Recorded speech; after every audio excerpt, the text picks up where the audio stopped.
स्वस्ति श्री गणेशाय नमः।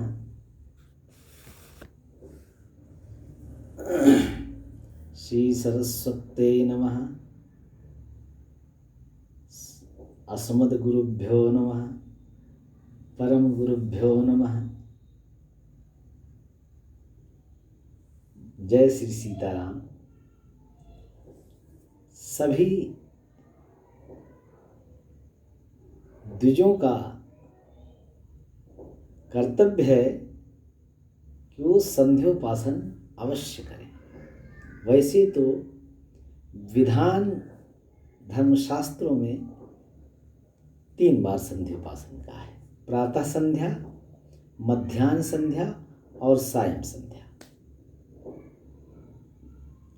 लेकिन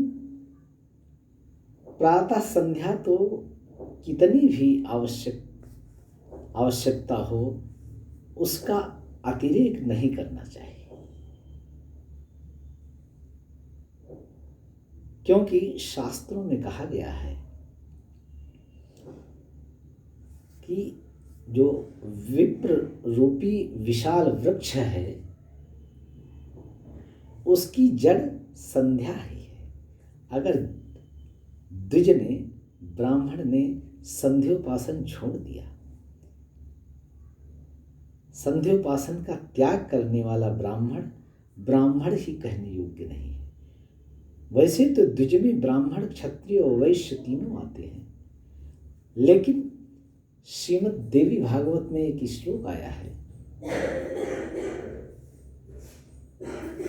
कि विप्रो वृक्षो तस्य मूलं च संध्या, वेदाः शाखा धर्म कर्माणि पत्रम, तस्मात् मूलं यत्नतो रक्षणीयं, छिन्ने मूले नैव शाखा न पत्रम।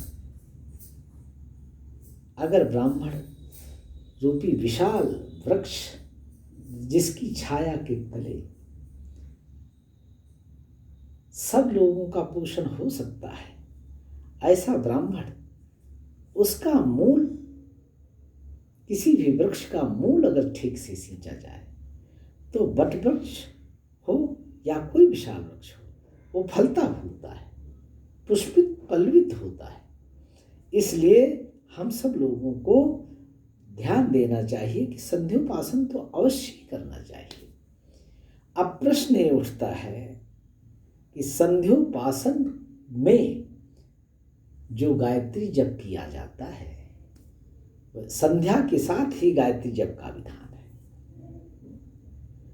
तो उस गायत्री जप में कम से कम कितना गायत्री जप किया जाना चाहिए, उससे कम न किया जाए।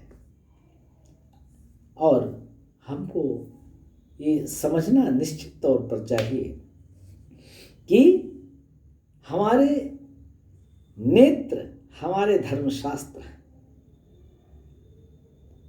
उन्हीं के आधार पर हमको जीवन जीना चाहिए। तस्मात् शास्त्रम प्रमाणन्ते कार्य व्यवस्थितो ज्ञात्वा शास्त्र विधानोक्तम कर्म कर्तुमिहार्हसि। भगवान श्री कृष्ण अर्जुन से कहते हैं कि शास्त्र ही हमारे जीवन में प्रमाण होने चाहिए। तो हम शास्त्र के प्रमाण के साथ में ये बताने जा रहे हैं कि संध्योपासन करते समय ब्राह्मण को या द्विज को कम से कम कितनी बार गायत्री मंत्र का जप करना अनिवार्य है। भगवान नारायण ने नारद जी से के द्वारा पूछे जाने पर इस प्रश्न का उत्तर दिया है: विधिनाष्टोत्तर शतम व,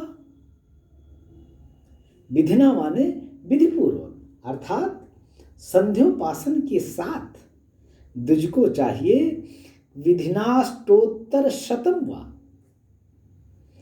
संध्योपासन के साथ कम से कम 108 बार तो गायत्री जप करना ही चाहिए। और फिर नारद जी ने कहा, इससे भी कम विधान है क्या प्रभु? तो बोले हैं, अष्टाविंशतिमेव वा विधिनाष्टोत्तरशतं वा अष्टाविंशतिमेव वा। नारायण ने कहा, नारद जी, अगर 108 बार भी न कर पाए, समय न हो, प्रमादवश या किसी अन्य कारणवश, तो तुझको चाहिए कि कम से कम 28 बार तो करे ही। यह श्रीमद् देवी भागवत का प्रमाण है।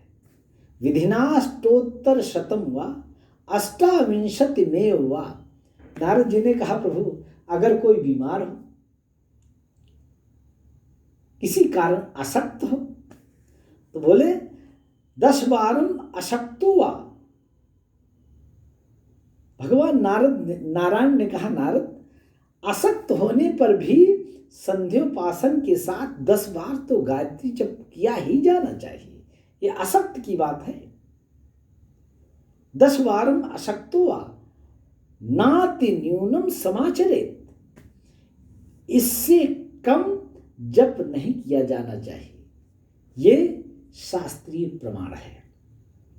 तो अब जो संध्योपासन करने वाले या करने के लिए जो प्रेरित हो रहे हैं, उनको अगर समय कम है तो भी हमारे धर्मशास्त्रों ने उसका भी मार्ग प्रशस्त किया है।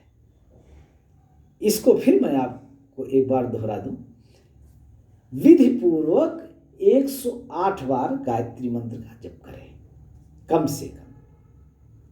फिर भी अगर उससे भी कम समय है तो 28 बार तो करे ही। अगर असक्त है किसी कारणवश तो 10 बार कम से कम करे, उससे कम करना निषिद्ध है। अब ये प्रमाण मिल गया कि गायत्री मंत्र का कम से कम कितना जप किया जाना चाहिए। आगे फिर कभी अवसर मिला तो इसी तरह की जानकारियां शास्त्र सम्मत हम देते रहेंगे। तब तक के लिए जय जय श्री सीताराम। भगवान श्री सीताराम आप सबका मंगल करें, कल्याण करें।